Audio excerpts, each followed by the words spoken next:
semifinals, and then she's got to set a personal best just to contend with this field, because behind her, she has the fastest woman this year in Gabby Thomas, and 2 behind her, she has Julian Alfred, who is also dangerous. She's the NCAA champion, and she has a faster personal best. And that's before we talk about the fastest woman alive at 200, Shericka Jackson, who will be behind them all in lane 6. Hey, Son, how about this as we look at Gabby Thomas of the United States? The U.S. women have not won a world championship at 200 meters since the great Allyson Felix in 2009. Co-favorite in this event. Thomas has not been challenged so far in a big race. She blew away U.S. nationals, but this woman on your screen is the favorite for a reason. 20. Gabby Thomas has run faster this year at 200 meters. And make no mistake about it. She's in 6. Yeah. She can see everybody in front of her. 29-year-old Jamaican wants a little bit of revenge on that woman right there, Sha'Carri Richardson, because Shericka Jackson thought for a second she had won the World 100-meter title. It didn't happen. She was shocked by Richardson. Here's Gabby Thomas. As Sonia told us, she's got fresh legs. No 100 for her. Here's the NCAA champion, Alfred. Does she have one more big race in her? Daryl Needham of Great Britain. After making the Olympic 100 final, now she's made a world final. This is Dina Asher-Smith, her teammate, who reigned supreme in 2019, but has had injury issues since. She was only 8th in the 100, so what can she do here? And also rounding out the field there, that's the guy. She's been one of the best female sprinters in the world for over a decade. Unfortunately, was in that 4th spot again in the 100 meters, and a tough lane draw for her there in lane 2. One thing is for sure, I feel like the medals are going to come from the outside lanes.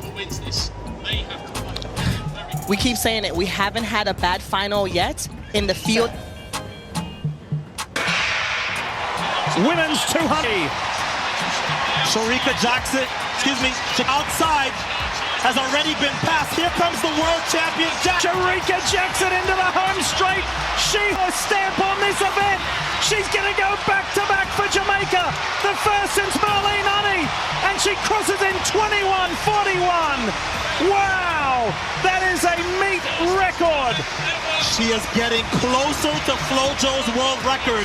She is now just 0.07 of a second away as Gabby Thomas gets the silver and Sha'Carri hands on for her 2nd medal at these Worlds.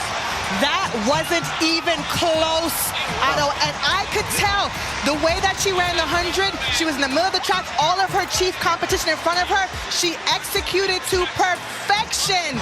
Sha'Carri Richardson would need to run a personal best, and she did, and she got a bronze medal, so she's leaving here with a gold and a bronze. This is a phenomenal first world champion. So here's another look. Shericka Jackson, 4th from the left, was playing. I think she would have been frustrated by her inability to win and she came off of that turn, and it was goodbye. Gabby Thomas tried to charge late, but that's a lot of space in between the Jamaican world champion from last year and the rest of the world. So she repeats and defends her title from Eugene. This is definitely one of the most, if not the most impressive race victory we have seen since the longest time, since Usain Bolt, basically. Shericka literally destroyed the entire field in running the 2nd fastest time ever to be run by a female over 200 meters. And I guess that's part of the reason why this video is so heavily requested in throwback videos, because this one, you just have to rewatch it every single time you see it. Even if you've watched it a million times already, it still gives you the same feeling you watched it initially, even when you were watching it live, basically. Because this race, even though Shericka Jackson said that there's a lot she could have done better, this race, to me, was executed to perfection. And if she had gotten just a little bit of wind just to aid her in the process in terms of running this race, then she would have gotten the world record. But it wasn't to be, and she came really close. I'm just hoping that she could get back to full fitness, because as we know, she last 2024 she was out.